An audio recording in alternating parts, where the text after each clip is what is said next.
Bien-aimés dans les Seigneurs, pour votre édification, croissance spirituelle et le salut de vos âmes, retrouvons-nous chaque mercredi à 16h30 pour le culte d'enseignement. Cette année de jubilé, chacun va rentrer dans sa propriété. Vendredi à 17h juste pour le culte de délivrance.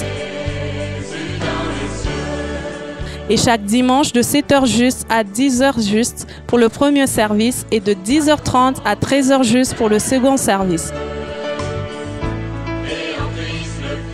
Nous sommes au numéro 30 de l'avenue des Cimetières au quartier Bel-Air dans la commune Kampemba à Lubumbashi.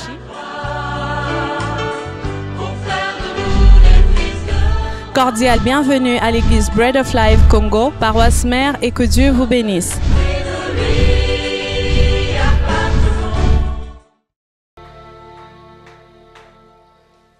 Amen. Que la paix du Seigneur soit avec vous. Vous pouvez couder votre voisin, vous lui dites shalom. Et il te répond comme les Hébreux, il dit shalom leka. Shalom, c'est un souhait en hébreu qui rassemble toutes bonnes choses qu'on peut dire à quelqu'un. Et en grosso modo, ça veut dire paix. Dans la paix, il y a guérison, dans la paix, il y a bonne santé, dans la paix, il y a toutes bonnes choses. Et quand on le dit, les Hébreux répliquent pour dire shalom leka, shalom à toi aussi. Que la paix soit aussi avec toi. Ou tu dis comme les Hébreux encore plus profondément, Toda Rabba. Merci beaucoup. Amen. Très joyeux de nous retrouver encore en ce lieu ce soir. Que le nom de notre Créateur soit béni et sanctifié dans ce beau culte de ce soir. Nous disons grand merci à l'homme de Dieu, l'ange de cette église, le bishop Josué Chinabou, par cette extrême confiance qu'il nous a faite, en nous cédant sa chair. Ce qui est vrai, ici, là, il y a la vie, il y a la mort. Et ici, là, on rendra compte de toute parole qui sort de nos bouches devant Dieu en ces lieux. Et s'il accepte de nous donner la place, je dis merci à lui pour la marque de confiance qu'il nous donne.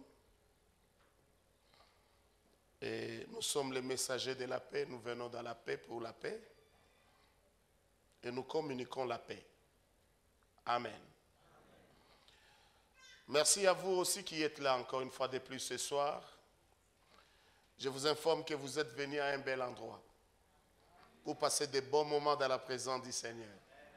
Et exactement encore une fois de plus, trop vrai, vous ne sortirez pas comme vous êtes entrés. Il y a quelque chose qui va se passer en vous. Il y a quelque chose qui va se tracer à vous. Il y a une des marques de Christ qui va être mise sur vous en ce jour de ce soir. Que Dieu bénisse votre présence dans sa maison.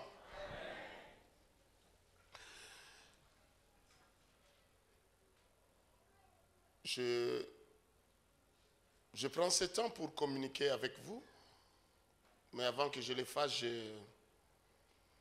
je transmets les salutations de mon père dans les sacerdoces. Il a été ici une fois, l'apôtre Samson Ilunga. À peine dans les bureaux de Bishop, c'est qu'il m'écrit qu'il arrive ici, d'ici des matins, dans la ville de Lubumbashi. Il a été invité par une église quelconque. Et je lui dis que je suis là ici. Il me dit, tu me salues l'église. Je vous salue de sa part.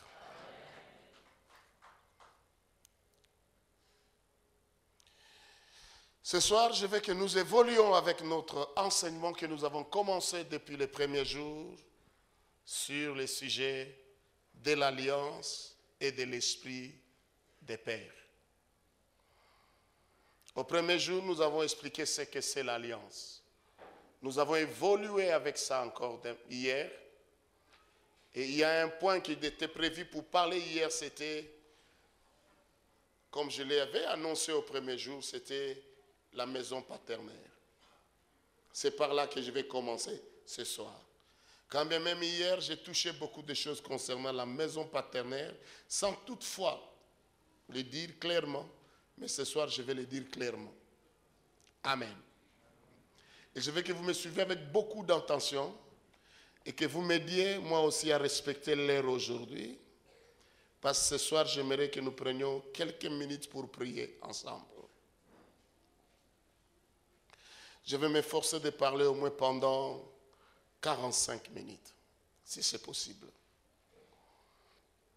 Et 15 autres minutes, je vais laisser le temps pour la prière et autres services.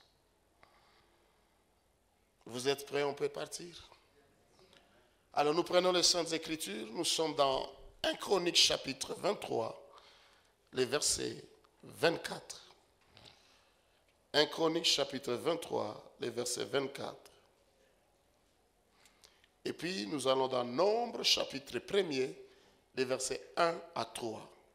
Et Nombre chapitre 2, les versets 1 à 3. Nous lisons 1 Chronique chapitre... Et enfin, nous lisons Jean chapitre 14, les versets 1, 2, 3. Allons-y, papa. Nous lisons 1 Chronique chapitre 24, verset, au nom de Jésus-Christ de Nazareth. Ce sont là le fils de Lévi. Ce sont là les fils de Lévi. Selon leur maison paternelle. Selon leur maison paternelle. D'après les dénombrements qu'on a eu fait en comptant les noms par tête.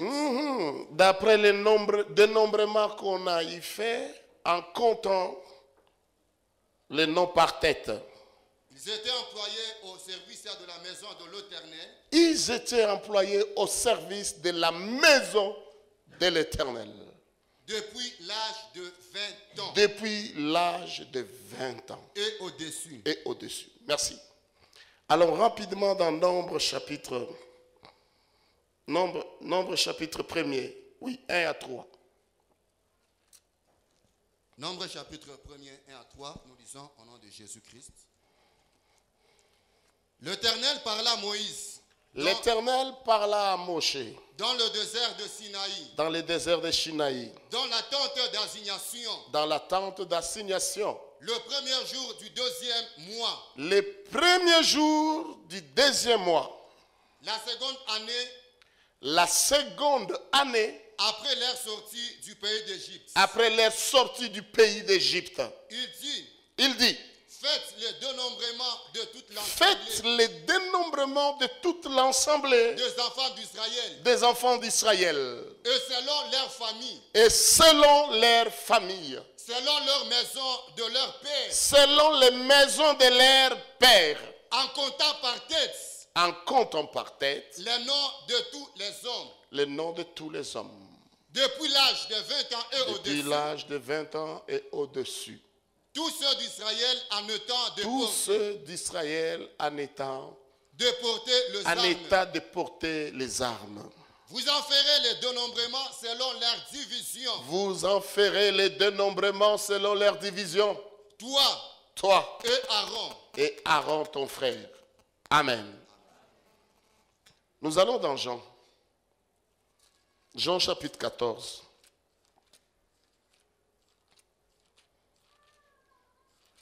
Jean chapitre 14, le premier verset, nous lisons au nom de Jésus. Deuxième et troisième, nous allons.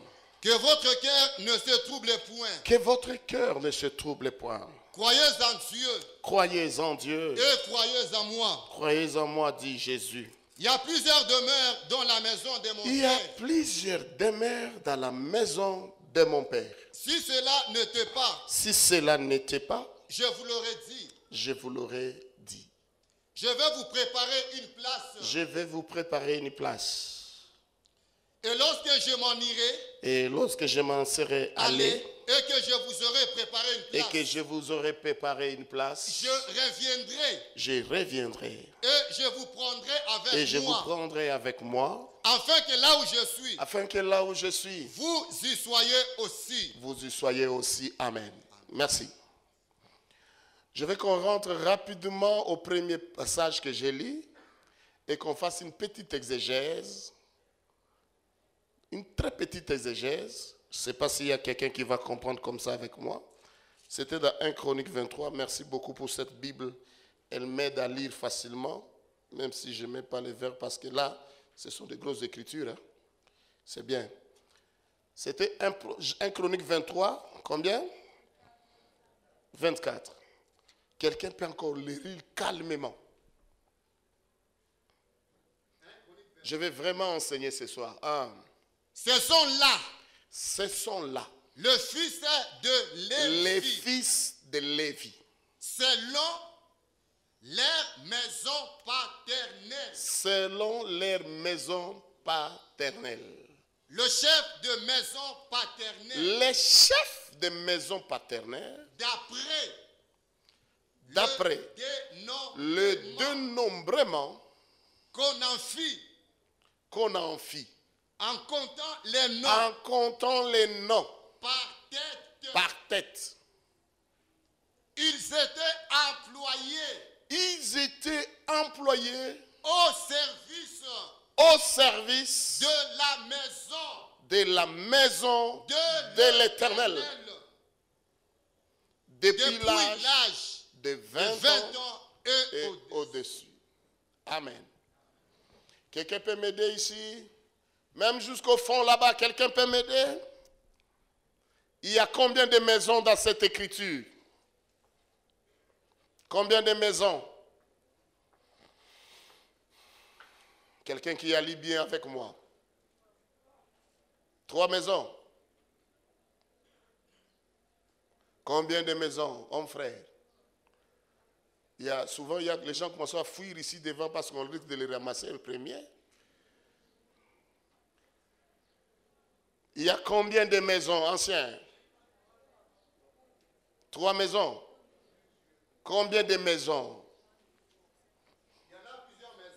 Il y en a plusieurs maisons, mais il y en a plusieurs maisons, mais au pluriel. Mais plusieurs, c'est déjà au pluriel, papa.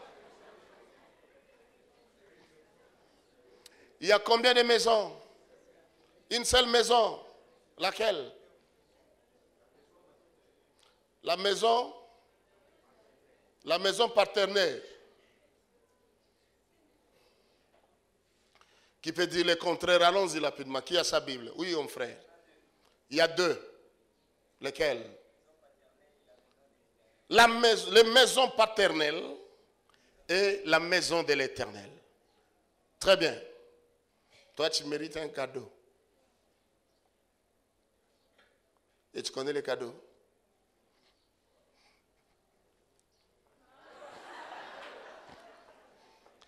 Tu prends cette bouteille d'eau. C'est ton cadeau. Il y a 2 grandes maisons ici. Il y a la maison de l'Éternel et il y a les maisons, au pluriel, des fils de Lévi. Qui était Lévi? Lévi était le 3e fils de Jacob par Léa.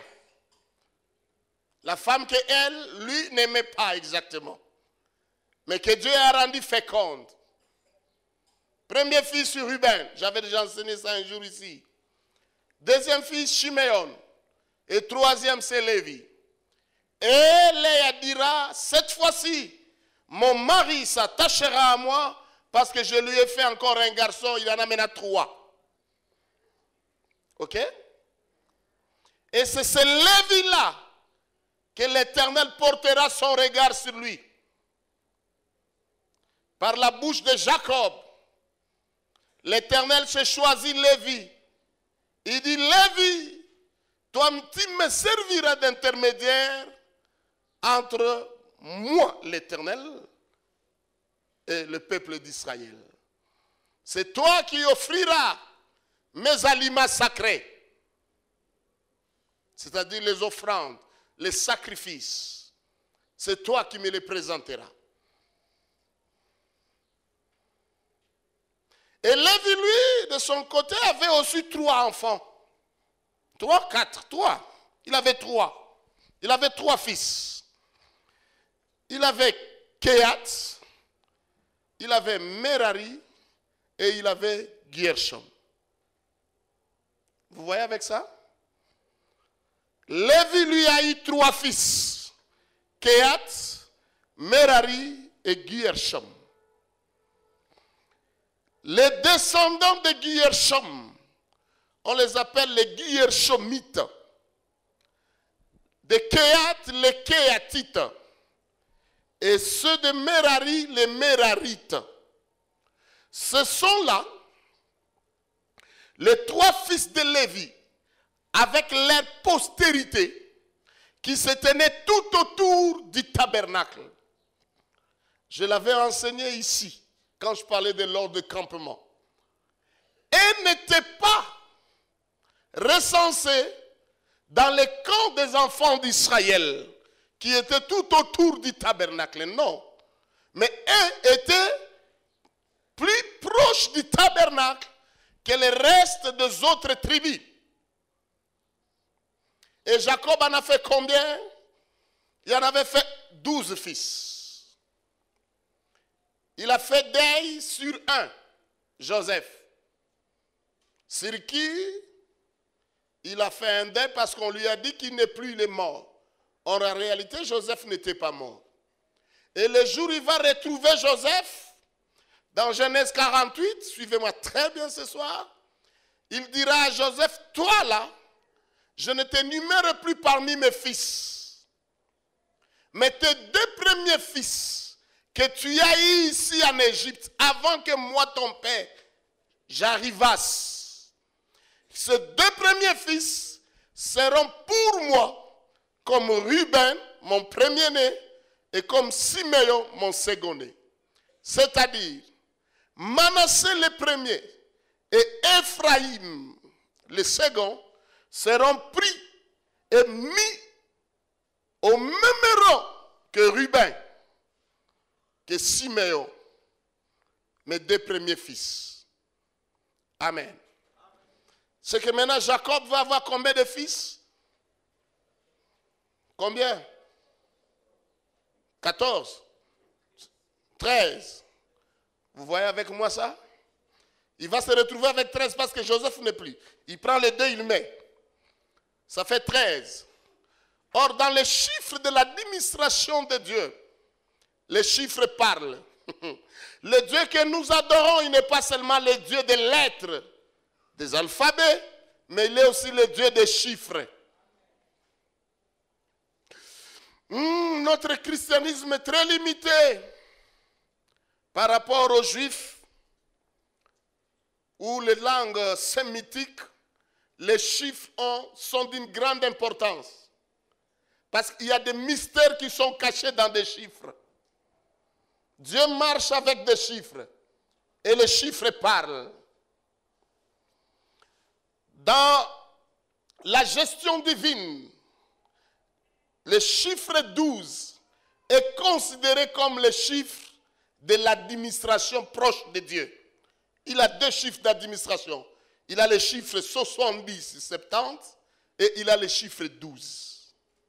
C'est pourquoi vous remarquerez, même quand Jésus est venu dans la chair, il a commencé avec 70 disciples pour aller finir avec 12 disciples, auxquels il donnera le nom d'apôtres. Est-ce que vous me suivez bien? Alors Dieu veut s'arranger afin qu'avec Jacob et la nation qu'il est en train de se former, la nation d'Israël, il se retrouve avec 12 tribus. Avec ce calcul, quand il récupère les 2 fils de Joseph, nous arrivons à 13. Ok? Maintenant, il faut soutirer un pour que ça reste 12. Et ainsi, il soutire Lévi. Il dit, Lévi, toi, tu n'auras pas de part dans l'héritage sur la terre de la promesse. La terre que j'ai promise à vos pères Abraham, Isaac et Jacob. Toi, tu seras, c'est moi qui serai ta part. Alors, ils vont se retrouver combien? 12 fils. C'est comme ça qu'on parle des 12 tribus d'Israël. Les 12 sont restés comme peuple effectif, le peuple effectif de Dieu. Mais n'oubliez pas que Lévi est aussi de Dieu, mais il n'est plus compté comme fils à Jacob. Est-ce que vous me suivez bien? Alors regardez, pendant leur séjour dans cet affreux désert, et pendant leur pérégrination dans le désert, jusqu'à venir conquérir la terre qui avait été promise à leur père, dans leur campement, il se retrouvait que Dieu exigea qu'on lui fît un tabernacle qui était l'image d'un sanctuaire pour qu'il vienne habiter au milieu de son peuple. Et dans la disposition, il fit qu'il y ait des camps. Un camp à l'Occident, un camp au septentrion, un camp à l'Est, un camp à l'Ouest. Ça fait 4 camps. Et chaque camp avait au moins 3 tribus, avait exactement 3 tribus.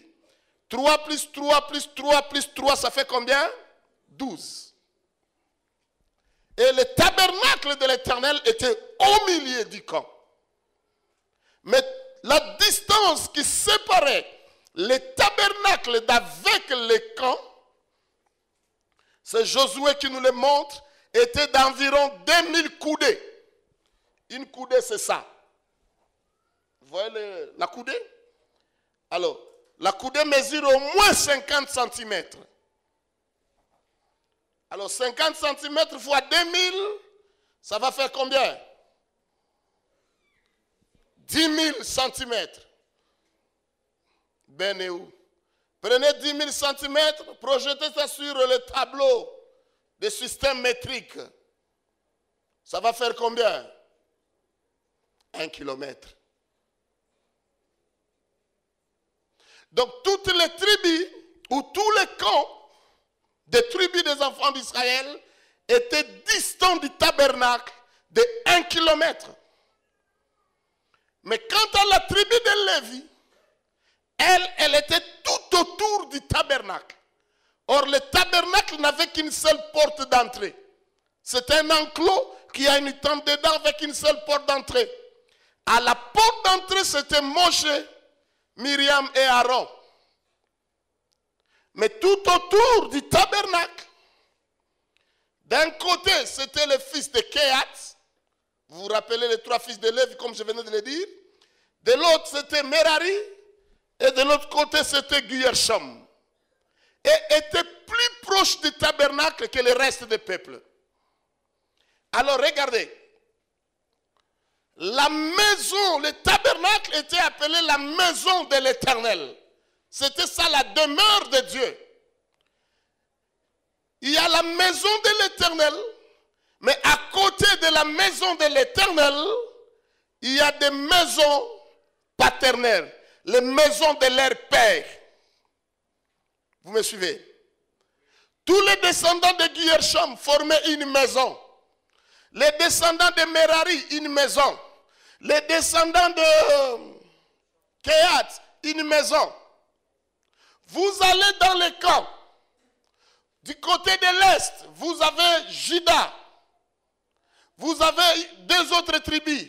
Chaque tribu était constituée de maisons paternelles. On les appelle ainsi les maisons des enfants nés de patriarches. Attention, il y a 2 sortes de patriarches. Il y a les patriarches de toutes les familles. Abraham, Isaac et Jacob.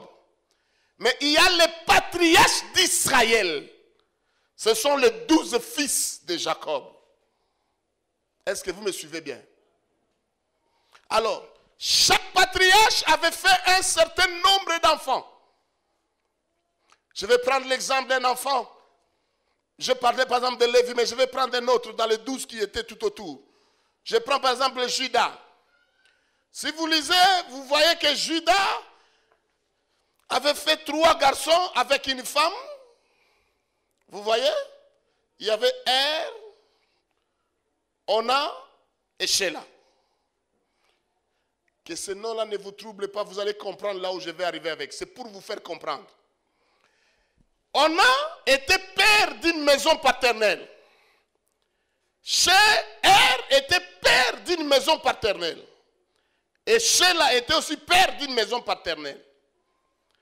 C'est Er qui commença à prendre une femme étrangère au nom de Tamar.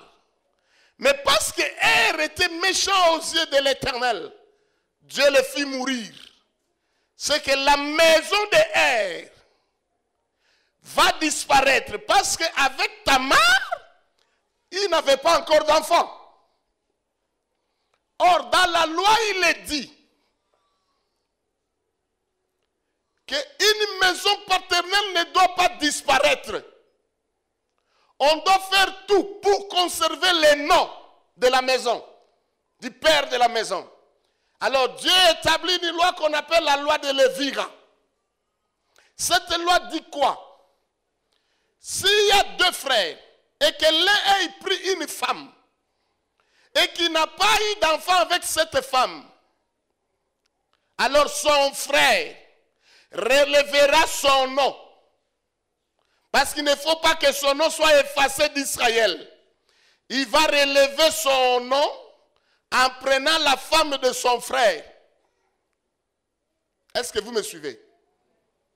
C'était ça même une question qu'on est venu poser à Jésus, qui divisait les pharisiens et les sadducéens. Ils sont venus voir Jésus, ils ont dit, excuse maître, dis-nous un peu. Une femme avait un homme, son mari est mort. Et il en a récupéré les 7 frères de son mari. Et tous sont aussi morts. Maintenant, dans le royaume de Dieu, ou dans le royaume des cieux, qui sera l'époux à cette femme? C'était par rapport à cette loi de Lévira. Est-ce que vous me suivez? Alors, Judas, connaissant cette loi, devait prendre, comment ça s'appelle? Ona, et donner à Tamar. En voyant que cette postérité qui arrive ne sera pas à lui, avant d'aller chez Tamar, lui s'essuyait par terre. Et quand il arrivait devant Tamar, il ne pouvait pas la féconder. Et Dieu n'étant pas content de ça, Dieu va aussi tuer Ona. Pourquoi il tue Ona? Parce que Ona a refusé de donner la postérité à son frère. Amen. Il ne tue pas Ona parce que Ona éjacula par terre. Non. Mais il va tuer Ona parce que Ona brise la loi. Il ne veut pas que la postérité de son frère soit perpétuée. Alors Dieu va le tuer. Maintenant, Judas, voyant que Er est mort, Ona est mort, et que Sheila était encore trop petit, il craint que Sheila aussi ne vienne mourir entre les mains de Tamar. Il dit à Tamar, toi va chez tes parents, jusqu'à ce que le petit va grandir. Mais quand l'enfant grandit, Tamar commence à réclamer, donnez-moi Er. Judas refusait toujours. Alors un jour, Tamar, apprenant que Judas venait tondre ses brebis dans leur coin, dans leur village, à Adullam, il amena son ami. Et arrivé là-bas, Tamar va se déguiser. Elle va enlever ses habits de veuve et elle va porter les habits d'une femme de la rue. Et Judas va l'envier et va sortir avec. Mais le sort de l'ironie, c'est quoi? Judas n'avait pas quoi payer à Tamar. Alors, il va lui dire, je n'ai rien à te donner, mais tu peux garder ceci en gage. Et Tamar lui dit, oui, laisse-moi quelque chose en gage. Parce que tu ne peux pas sortir avec moi toute une nuit et tu me laisses sans me payer. Cela ne pouvait pas se passer en Israël. Parce qu'en Israël, il n'y avait pas la prostitution. Ça ne pouvait que se passer chez les nations. Il y a des choses merveilleuses ici. Alors regardez. Il prend sa ceinture, son cordon. Il prend son anneau. Et il prend sa verge. Il laisse ça comme gage. En disant à Tamar, moi je m'en vais. J'enverrai mon type avec qui nous sommes là. Il y reviendra. Et il te donnera ce qui est à toi. Et tu me retourneras ce qui est à moi. Mais quand seulement Judas est parti, Tamar rentre dans ses vêtements de veuve. Alors quand on envoie l'ami pour aller vérifier, Judas envoie l'ami, on cherche, on ne trouve pas une femme prostituée là-bas. Alors Judas dit, laissons la chose passer comme ça, parce que ce sera une honte en Israël si moi, comme chef d'une maison, j'ai perdu ma verge, j'ai perdu mon cordon et mon anneau. Et qu'est-ce qui va se passer? Comment ça peut s'expliquer aussi? C'est seulement cette nuit-là aussi que Tamar conçut. Comment seulement cette nuit-là que Tamar doit concevoir?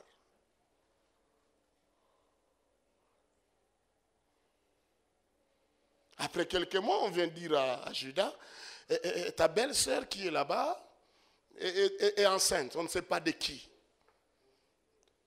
Et Judas dit, non, finissez avec elle, vous connaissez ce que notre loi, nous, Israël, dit. Elle m'a fait de la honte. Elle m'a fait de la honte. Mais Tamar dit, attention, amenez-moi devant mon beau-père et je dirai à qui est d'abord la grossesse avant que vous me tuiez, vous me lapidiez. On l'amena devant Judas et les anciens d'Israël étaient là. Alors, il dit, bon, je sais que je suis fautif, mais là, je vous dis, celui qui est le propriétaire de cette grossesse, à qui appartient cette verge? Chacun des chefs d'Israël avait son spectre à la main, mais Judas n'en avait pas.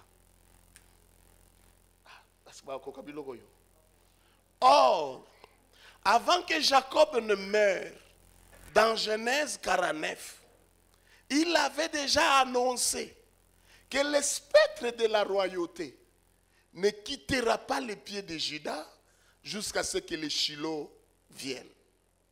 Est-ce que vous me suivez? Il fait sortir le cordon et ça c'est pour qui? Et enfin il fait sortir l'anneau et Judas va s'écrier, elle est moins coupable que moi. Laissez-la. Et au même instant, elle a eu les douleurs d'accouchement et elle enfantant 2 jumeaux. Amen. J'arrive avec vous dans cette histoire pour vous parler de maison paternelle. Le Dieu que nous adorons a une maison à lui. Mais il veut aussi que son peuple se retrouve dans des maisons qu'on appelle les maisons de leur père. On ne change pas de maison. On ne copte pas de maison. On doit se retrouver dans la maison de son père.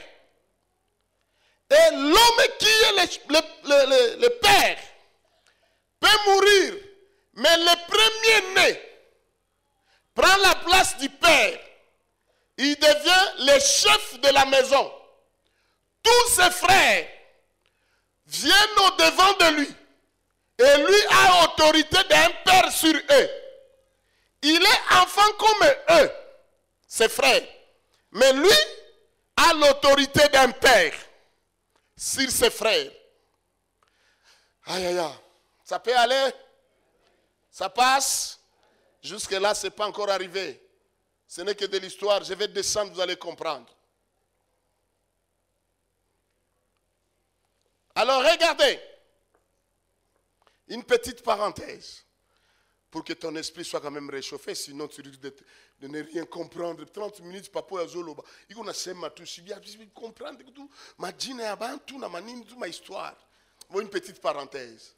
Dis à ton voisin, ce que tu me refuses, ton père me donnera.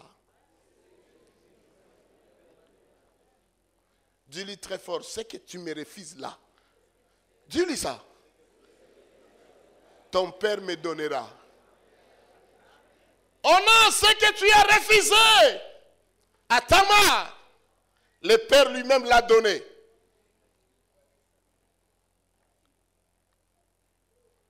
Oh, ça j'aime. Des maisons paternelles. Regardez. Le Dieu qui a une maison, Jésus-Christ nous le montre dans les évangiles. Il dit que votre cœur ne se trouble point. Croyez en Dieu et croyez en moi. Je m'en vais vous préparer une place. Car dans la maison de mon Père, il y a plusieurs demeures. Et le maître de cette maison, c'est moi Jésus. C'est pourquoi quand vous lisez dans toutes les paraboles de Jésus, il se présente toujours comme le maître de la maison. C'est lui qui gère la maison du Père. Est-ce que vous me suivez? Et celui qui gère la maison du Père, tous ses frères lui doivent les honneurs comme ils doivent au Père. Parce qu'il représente le Père. Est-ce que vous me suivez? Aucun des frères n'a le droit de se lever et dire, nous sommes tous enfants, tu ne peux pas dominer sur moi. Non. Le chef de la maison est le prince de ses frères. Il est le prince de ses frères. C'est pourquoi Jésus n'a pas honte de nous appeler ses frères. Il est le premier-né d'entre plusieurs frères, mais il est notre Seigneur. Pourquoi vous l'appelez Seigneur? Parce qu'il prend la place du Père. Nous tous, nous sommes frères. Comme les fils ont participé à la chair et au sang, lui aussi a participé à la chair et au sang, mais lui a été avant nous. Avant que nous soyons, lui il a été. C'est pourquoi étant dans la chair, il est le remplaçant du Père, il est le chef de la maison du Père. Voilà pourquoi il se présente toujours dans toutes ces paraboles comme le maître de la maison. Là, il parle de la maison de Dieu. Là, dans la maison de Dieu, où Jésus-Christ est Seigneur, prince de ses frères, nous tous, nous sommes frères. Personne n'est supérieur à l'autre. Et cette maison du Père, on l'appelle autrement en notre temps, l'Église, corps de Christ. L'Église, corps de Christ, là, c'est là que Jésus dit, n'appelez personne Père. Parce que vous n'avez qu'un seul Père qui est au ciel. Moi là, je suis le maître de cette maison. Est-ce que vous me suivez? Vous tous, vous êtes quoi? Des frères. Dans l'église corps de Christ, qui n'est pas visible aux yeux comme ça, c'est lui seul qui connaît ses membres. Vous me suivez bien? Là, c'est la notion de la fraternité. Nous sommes tous des frères. Chinabou est mon frère. Je suis le frère de l'ancien Mike. Je suis le frère de Ben. Je suis le frère de tout le monde. Tous nous sommes frères. Là, il n'y a pas de supérieur, il n'y a pas de petit, il n'y a pas de grand. Tous nous sommes frères. C'est pourquoi là, on n'a pas peur de nous appeler frères. Apôtre Paul est mon frère. Luc, Marc, Jean sont nos frères. Tous sommes des frères et des sœurs. Est-ce que vous me suivez? Ça, c'est dans la maison du Père, où lui seul est Père et l'autorité de la maison est assumée par un des frères qui a la prééminence sur les autres, comme premier-né, Jésus-Christ. Vous me suivez? Ça, c'est l'église corps de Christ. Mais il y a maintenant aussi l'autre aspect des choses qu'on appelle les églises locales. Ce sont les églises visibles comme nous voyons. Exemple, Bread of Life. Exemple, donnez-moi un nom d'une église ici. Citez le nom de certaines églises. Viens voir NCD, Soginini, Labor, tout ça.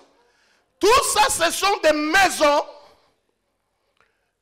paternelles dont les frères, qui sont frères là-bas, sont ici des pères.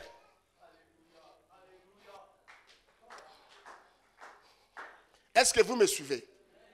Dans l'église corps du Christ, c'est la notion de la fraternité.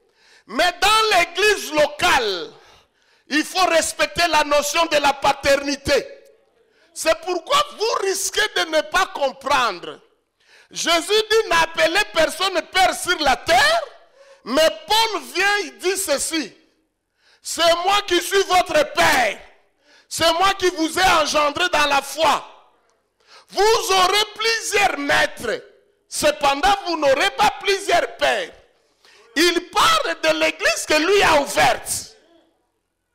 Ça, ce sont les églises locales.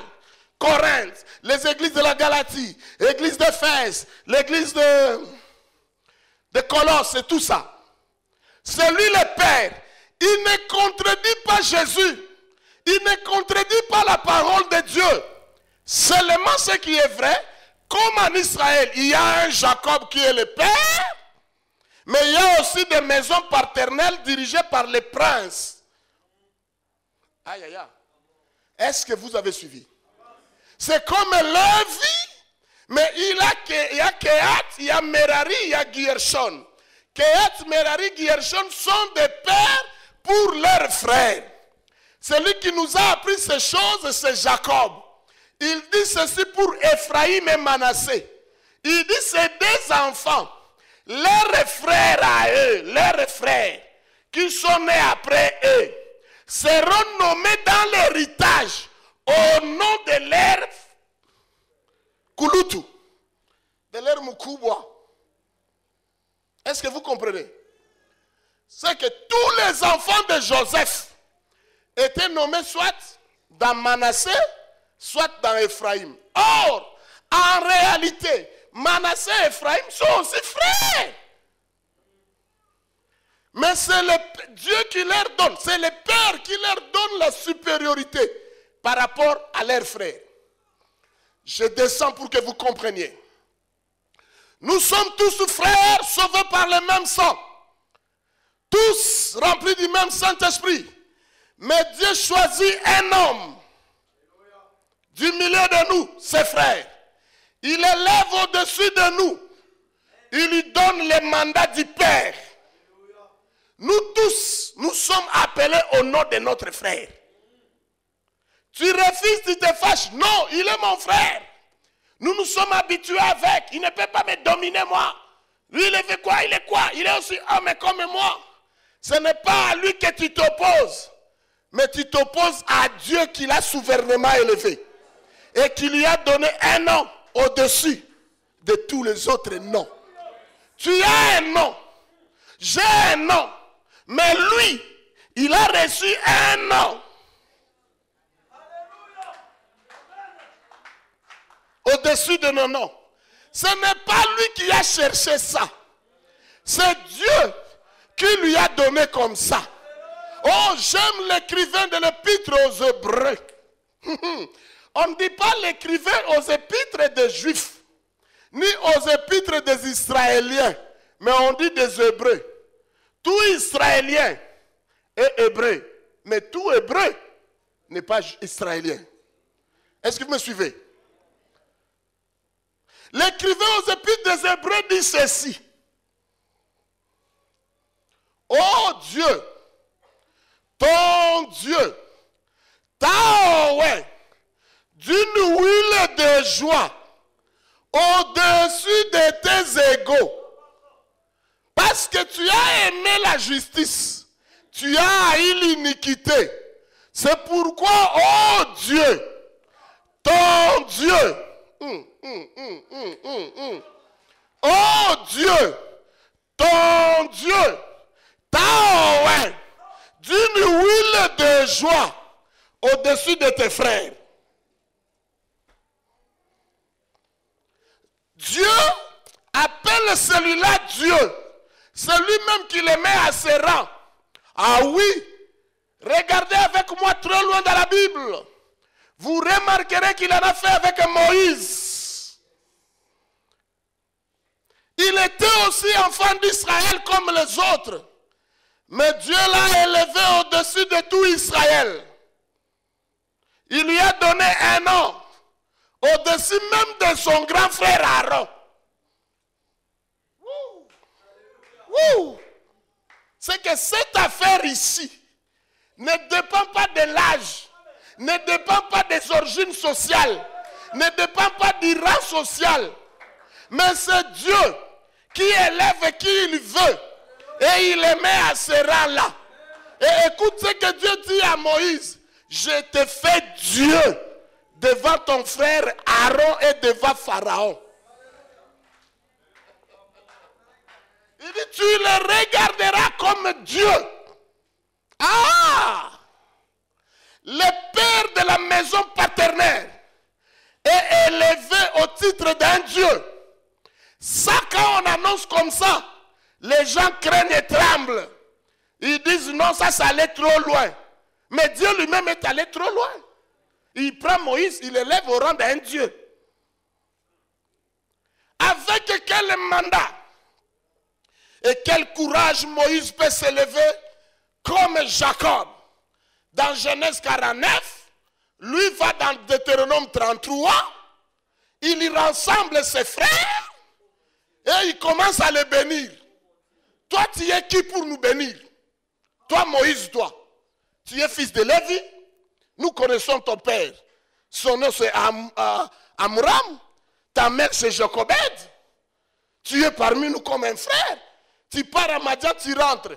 Parce que tu as été dans la maison de Pharaon, tu as maintenant le courage de te mettre là pour commencer à nous bénir, nous. Ils ne comprennent pas ce que je suis en train d'expliquer. Non, c'est le mandat que Dieu a donné à Moïse.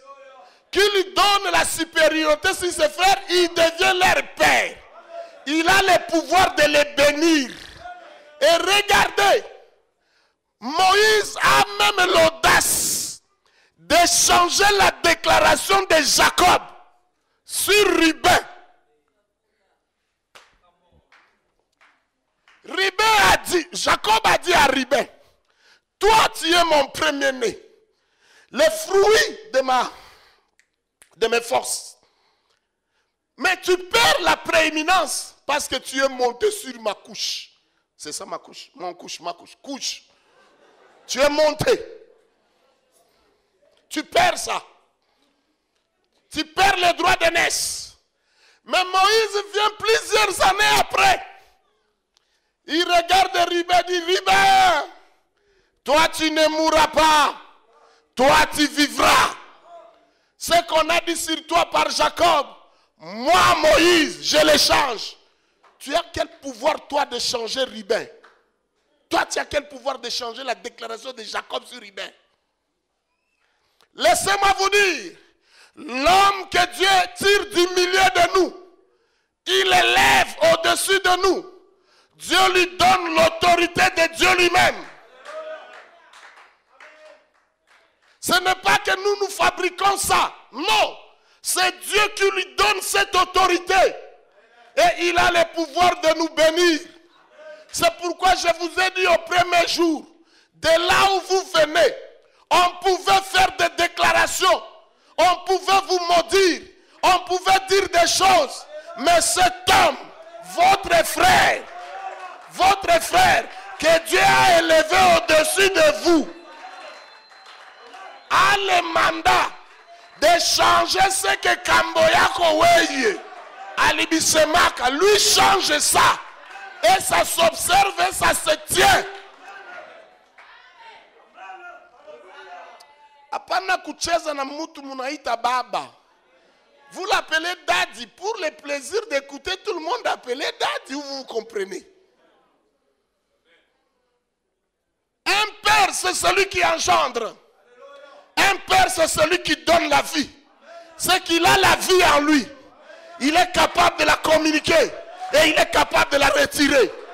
Laissez-moi vous dire la vérité. Je ne viens pas faire les éloges de cet homme. Je te dis vrai. Mais je marche comme un messager de Dieu. Je connais ce que j'enseigne et ce que Dieu met dans mon esprit. J'ai plusieurs enseignements de te faire lever de la chaise. Et tu viens jeter l'argent ici en cascade. Jamais.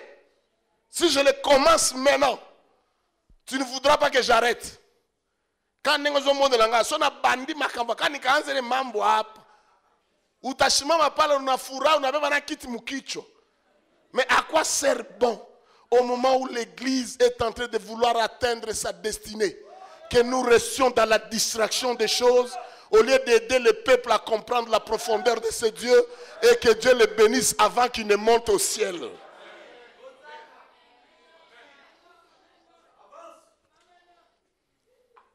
Je le dis bien, c'est votre frère.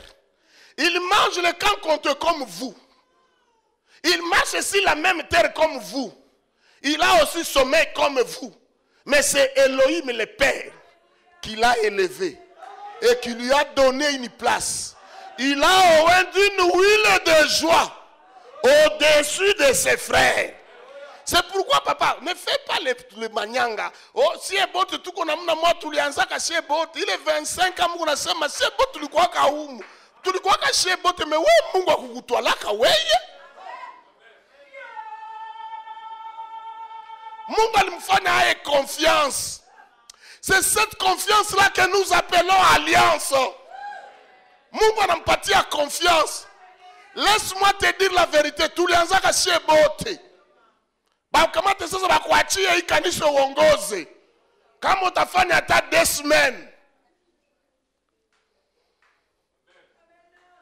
Mais ile confiance Mungu aliweka juu yake ndio inafanya na muinua, ndio inafanya kinaatire batu.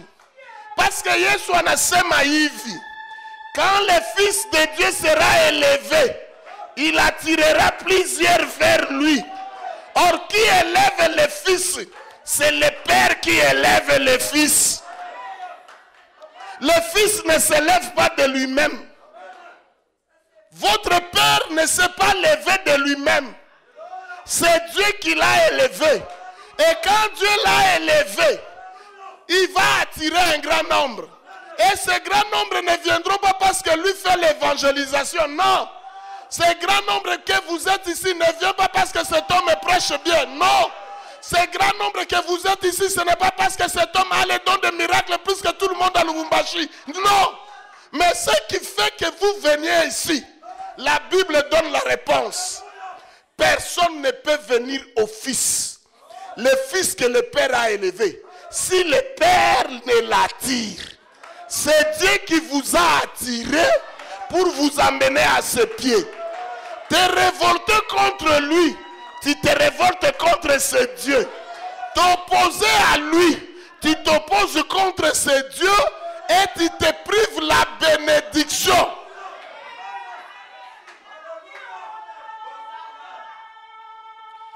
Un jour, Myriam et Aaron se lèvent et disent à Moïse, lui croit quoi, lui Moïse là? Lui croit d'abord quoi? C'est moi d'abord, Myriam, là, qui ai risqué ma vie. Je la gardais sur les eaux. Dans cette arche-là, dans cette coffre-là. C'est moi qui la gardais. Si moi, je n'avais pas parlé à la princesse de l'Égypte, il allait mourir là-bas. Même un cobra, un serpent ou une crocodile pouvait venir mâcher les trucs et il allait mourir. Il croit quoi? Et d'ailleurs, il croit que Dieu parle seulement à lui. Moi aussi, je suis prophétesse, Dieu parle par moi. Dieu dit, il appelle Moïse. Qu'est-ce qui se passe? Moïse n'a pas crié. Moïse n'a pas commencé à se lamenter. Homme frère, Je parle à ton peuple, je peux te parler, excuse-moi. Et je dois te parler. Écoute-moi. Quand tu es dans la douleur, n'ouvre pas ta bouche et ne monte pas ici. Ce peuple peut se révolter, mais laisse que son créateur qui l'a tiré vers toi finisse avec. Parce que dans l'alliance que tu as avec Dieu, tout ce que tu diras, Dieu les équitera d'abord. Et après, il te demandera pourquoi tu as fait ça. Ah, ils ne comprennent pas. Élie, on envoie les gens venir l'arrêter. Il demande le feu du ciel. Ça brûle les gens. Dieu ne s'est jamais fâché. Élisée, les enfants se moquent, ils tournent et disent, je ne vais plus voir les enfants ici. Dans une grande ville comme Samarie, d'où sont venus les ours? Ils sont sortis de lui. C'est que dans Élisée, là, il est capable de donner à une femme tsunamite l'enfant. Mais il est aussi capable de dévorer les enfants. Les ours sont sortis de lui. Et ils ont dévoré plus de centaines d'enfants. Que les droits de l'homme parlent. Ils n'ont pas compris. Regardez Pierre. Dans les temples. On vient, on les trompe avec Anania et Saphira. Si c'est aujourd'hui, ça va passer à la télévision Nyota. Pasteur Eule Wakunini, des cimetières. Ananza uwa baaminifu. Ni nini? Anaambia mtu hivyo kuleta franga gisi distahiri. Biko na kujika. Kisha mtu ananguka anakufa. Bibi yake anakuya na yeye anamuuliza vile vile tu anakufa. Est-ce qu'elle n'avait pas aussi l'esprit comme lui, Pierre? Mais Dieu a élevé Pierre au rang d'un père. Tout ce que Pierre dira, Dieu les équipe d'abord. Papa, s'il te plaît dans l'amour de notre Créateur, tu as une douleur dans le cœur, ne prêche pas. Ne te mets pas du haut de la chair. Parce que ici, je l'ai dit hier, il y a la vie, il y a la mort. Et en toi, il y a la vie et il y a la mort. Frère, sœur, tu n'es pas venu de toi-même. C'est le Père qui t'a attiré en t'amenant ici dans Bread of Life. Maintenant que tu es ici, ne cherche pas à exciter la colère de l'homme que Dieu élève comme Père, comme un Dieu au-dessus de vous. C'est pourquoi en Israël, tu touches Moïse, tout le monde se lève contre toi. Même Abraham est enrôlé sous Moïse. Or, Abraham a existé avant Moïse. Regardez les jours où Jésus donne la parabole du riche et du pauvre Lazare. Ils sont morts. Dans les séjours de mort, qu'est-ce qu'Abraham est en train de dire? Abraham ne dit pas, moi je suis là, j'avais parlé. Non, il dit, ils ont Moïse et les prophètes. Quand le riche lui dit, dis même à Lazare de me donner une goutte d'eau, il dit, c'est difficile, la distance est grande. Il dit, bon, dis alors à Lazare d'aller là-bas, de dire à mes frères qui ne viennent pas ici. Écoute la réponse de Moïse, d'Abraham. Ils ont Moïse et les prophètes qui les écoutent. Même Abraham rend témoignage de Moïse dont il n'a pas vécu la période. Laisse-moi te dire, même dans le monde spirituel, on rend témoignage de votre Père. Tu t'opposes à lui. Ce ne sont pas seulement les hommes physiques qui vont t'opposer aussi à toi, mais même dans le monde des esprits. Or, vous savez que le monde physique est contrôlé par le monde des esprits. C'est pourquoi toute parole qui sortira de lui de tendance malédiction, quand ça part, elle le capte rapidement. Ils viennent mettre ça en exécution dans ta vie.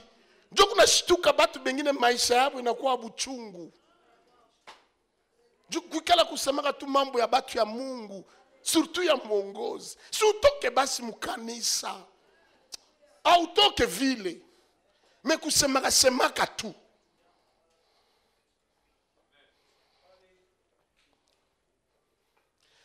Aaron et Myriam parlent sur Moïse d'abord, il est petit. C'est nous, c'est comme ça.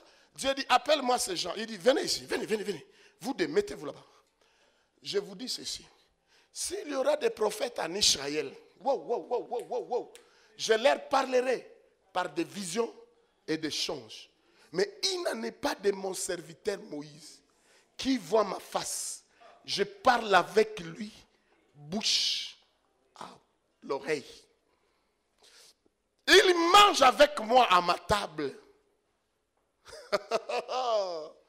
Il mange avec moi à ma table. C'est pourquoi un jour, Israël crie, Moïse, nous aussi nous voulons voir ces dieux. Première opération, Moïse récupère les anciens. Il les amène sur la montagne. Et les anciens voient comment Moïse est en train de manger avec Dieu.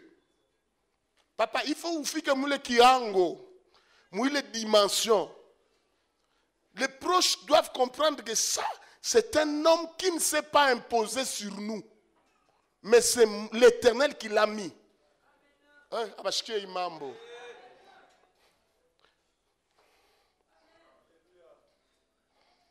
Je vais redescendre sur toi, ne crains pas. Écoute maintenant. Dieu dit, parce que vous avez parlé contre mon serviteur, vous serez frappés. Oh, vous serez frappés. Mais au lieu de frapper Aaron et Myriam qui ont murmuré, il ne va que frapper Myriam. Est-ce de l'injustice? Non. C'est ça la justice de Dieu. Tu me poseras comment? Je vais t'expliquer. Je rentre avec toi vite dans Exode chapitre 4. Marche avec moi, écris seulement Exode 4. Tu vas lire à la maison. Tout là, lis là tous les chapitres entiers. Tu verras quelque chose. Venez vous deux frères, venez ici. Venez ici. Grand, viens. C'est lui Moïse. Ok? C'est lui Moïse. Qu'est-ce qui se passe avec Moïse? Dieu apparaît à Moïse. Dieu parle à Moïse. Dieu lui dit, j'ai vu la souffrance de mon peuple. Jette-moi le bâton de drum vite. Une baguette. Boaka. Il parle avec lui tout ce qu'il disait, va, fais sortir mon peuple. Moïse commence les excuses. Moi là, je ne connais pas parler. Moi là. Hein. Il dit, tu as quoi à la main? Il dit, mon bâton de berger. Il dit, jette par terre. Il jette. Le bâton devient un serpent. Ok? Suivez-moi dans toutes ces étapes, sont très importantes. Et maintenant, il dit, récupère le serpent, récupère le bâton. Moïse n'a pas récupéré directement ça. Il a eu peur. Il a voulu fuir devant le serpent. Mais Dieu lui dit, non, ne fuis pas. Tiens le serpent par la queue. Or, aucun animal ne peut accepter que tu le touches à la queue. Même ton propre chien. Joue avec lui comme tu veux. Mais ce que Bandi il s'énerve. Mais Dieu lui dit, à la queue. Quand il prend la queue, il relève, ça devient la verge. Écoute, Dieu dit, ce n'est plus la verge de Moïse. C'est maintenant la verge de Dieu dans la main de Moïse. Maintenant, Moïse dit, malgré tout ce que tu me montres là, tu sais que je ne sais pas parler, ce n'est même ni d'hier, ni d'aujourd'hui. Dieu dit, ah, Moïse, qui a donné à l'homme la bouche? C'est pas moi. Ah bon, regarde, ton frère Aaron vient vers toi.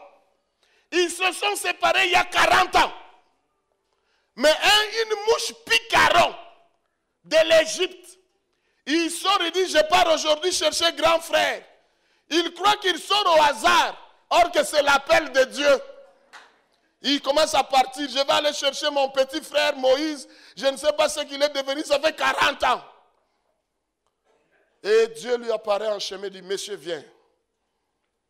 Tu vas vers ton frère Moïse.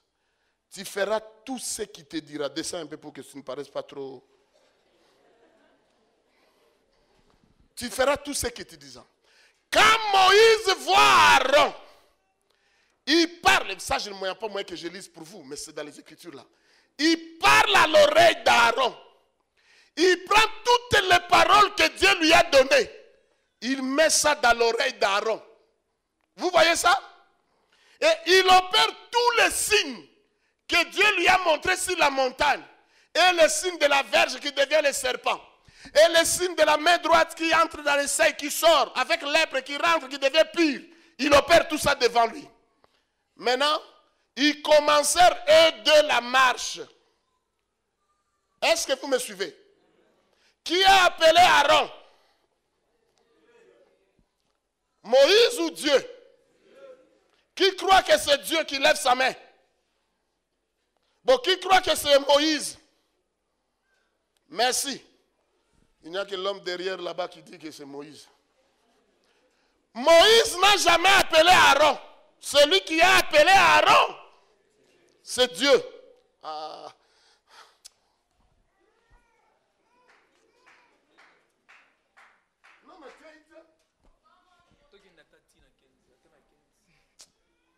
Bon, regardez. Celui qui a l'alliance, c'est Moïse. Appelé par Dieu, mais avec commission, avec alliance. Appelé par Dieu, mais sans commission, sans alliance. Lui vient, c'est pour venir écouter ce que l'homme dira. Quand ils arrivent en Égypte, Moïse ne parle pas. Qui parle? Aaron. Et qui opère les signes? Aaron. Premier signe, le magicien répète. Deuxième signe, le magicien d'Égypte répète. Troisième signe, il répète. Quatrième signe, Moïse dit, arrête d'abord. Banakuzobeleya. Quand Moïse opère les signes, les magiciens essayent, ils ne peuvent pas, ils disent, ça c'est le doigt de Dieu.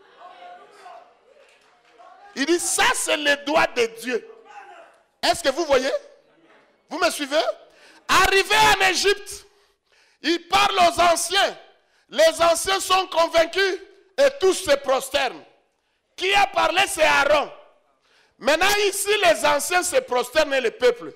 Ils se prosternent devant celui qui a parlé, ou bien devant celui qui a reçu le mandat, ou bien devant Dieu. Allez rapidement avec moi, aidez-moi rapidement, allons-y. Le peuple se prosterne devant qui? Devant celui qui a reçu le mandat? Ou devant celui qui a parlé? Celui qui a reçu le mandat n'a rien dit. Il est là en train d'observer. Celui qui a parlé, c'est celui devant Aaron. Toi, tu as un mandat pour qu'on se prosterne devant toi. Le peuple se prosterne devant la mission que Dieu a donnée. Et la mission est entre les mains de... Si Moïse n'est pas, que Aaron parle comme il veut, le peuple ne se prosternera pas. Pour que le peuple se prosterne, il faut que Moïse soit là-bas. Et ça passe. Vous êtes à Kassapa, vous êtes à Colosie, vous êtes encore où? Votre parole c'est où? Bon, partout là vous êtes là, vous, Bed of Love là où vous êtes là. Vous pouvez faire tout ce que vous faites là-bas, mais il y a un homme qui a mandat, qui a mission. Tu peux devenir même plus grand qu'ici. Mais attention, il y a un homme qui a mission. Ah, ils ne comprennent pas ça. Je suis obligé d'aller vite. Parce que je suis dans la maison du Père paternel. Dans la maison paternelle, ça ne dépend pas de l'âge. Mini comme Kuboyake, ou les capétu et tout à Zaman. Si tu regardes mon canis, tout le monde tombe. Gabin, tu bien habitu vingin. Si tu n'as bien. Achan n'habille tu n'as bien. Il n'a plus cette stature-là de tu n'as bien. Bon, Dieu dit à Moïse, bon, maintenant vous êtes, le travail est grand, il faut que tu associes d'autres personnes. Choisis-moi 70 personnes. 70 personnes. Tu les choisis. Caractéristiques, critères. Ces hommes-là doivent être comme ça, privés de cupidité, comme ça, sérieux, remplis de l'esprit, tout ça. Moïse s'est choisi dans l'assemblée d'Israël 70 ou 70 personnes. Attention, suivez-moi bien ici. Qui choisit les gens? Bon, entre nous. Quand ces gens viennent travailler à côté de Moïse, hein? Ils travaillent pour Dieu ou pour Moïse? Hein? Ils travaillent pour Dieu. Qui croit qu'il travaille pour Dieu, qui lève la main? Merci. Qui croit qu'il travaille pour Dieu, mais devant Moïse? Maintenant, qui croit qu'il travaille pour Moïse? Yo. Écoutez ce que la Bible dit. Josué, serviteur de Moïse. Moïse, serviteur de l'Éternel. Oko koma jamais mosali ya Nzambe. Soki nano tikali kozala mosali ya mutu ya Nzambe te. Yango nde mobulu eza na ba église na biso. Olingi bo chef na yo ya biro kuna omema ngo na makambo awa eza bongo te. Awa to travaillaka pona mutu. Korobo sande bayoki ngate. Nga mutu na lobi te, c'est pas moi qui le dis, c'est Yoshua qui le dit. Celui qui me sert, mon Père l'honorera. Ce n'est pas celui qui sert mon Père. Celui qui me sert, qui me suit. Et celui qui me sert, là où je suis, il sera là aussi. Et mon Père, Jean chapitre 12, verset 26. Et mon Père l'honorera. Attention. Ndio benye biko naleta fujo mu makanisa. Kuko batu banamchagua ancien. Nisikia hapa mseko na regreta sa. Niko najiuliza ni Mungu ndio alinituma quand nilifanya kako erreur. C'est possible dans ce choix que vous fassiez l'erreur. Parce que vous êtes humain. Angaria. Les 70, ce n'est pas Dieu qui les a choisis. Dieu lui a donné seulement des critères. Moïse regarde les critères.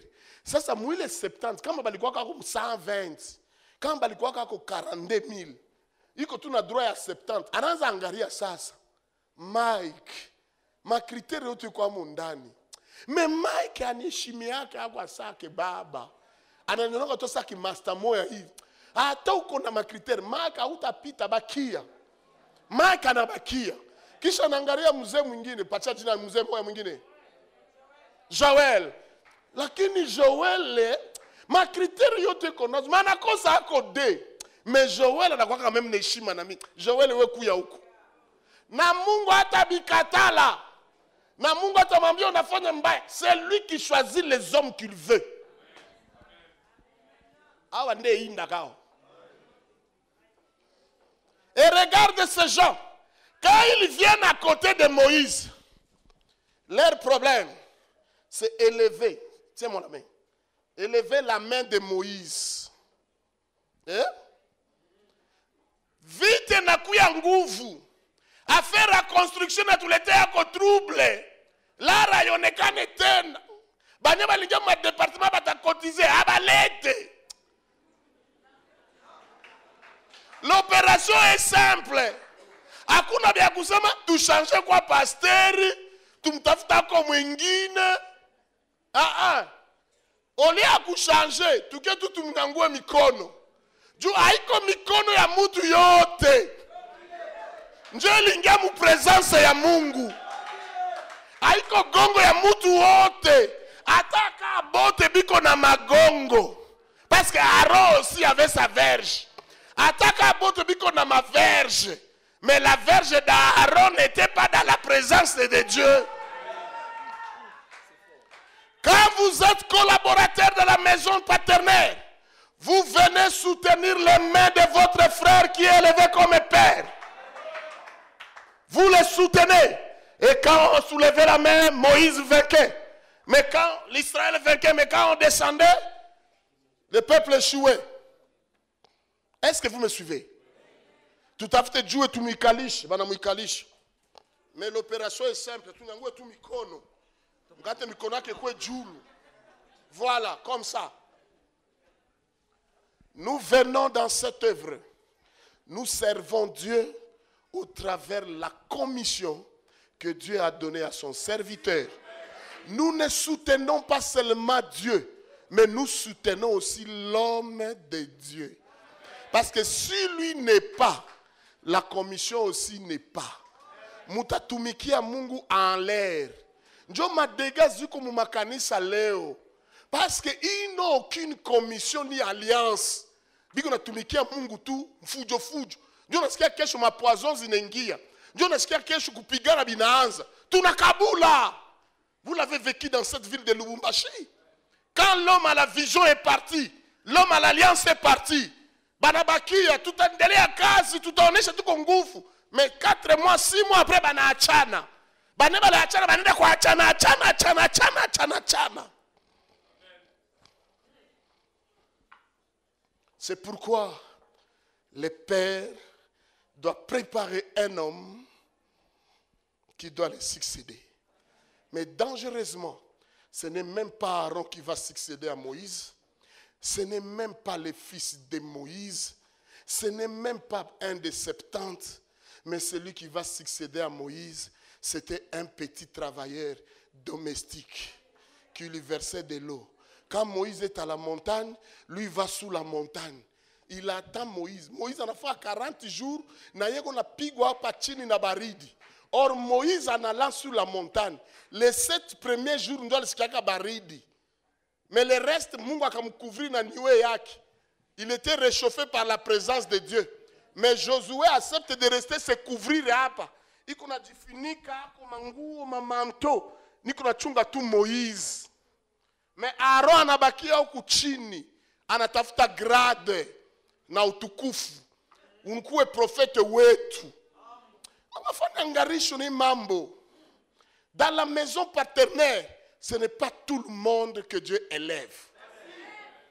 Quand il élève un, considérons-le, honorons-le, parce qu'il a droit de nous bénir.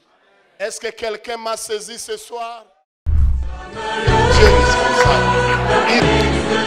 Bien-aimés dans les Seigneurs, pour votre édification, croissance spirituelle et le salut de vos âmes, retrouvons-nous chaque mercredi à 16h30 pour le culte d'enseignement. Cette année de jubilé, chacun va rentrer dans sa propriété. Vendredi à 17h juste pour le culte de délivrance.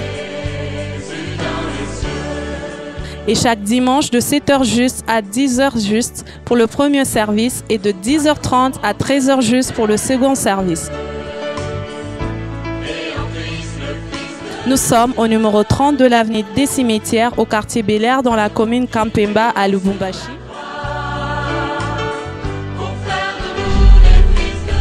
Cordial bienvenue à l'église Bread of Life Congo, paroisse mère, et que Dieu vous bénisse.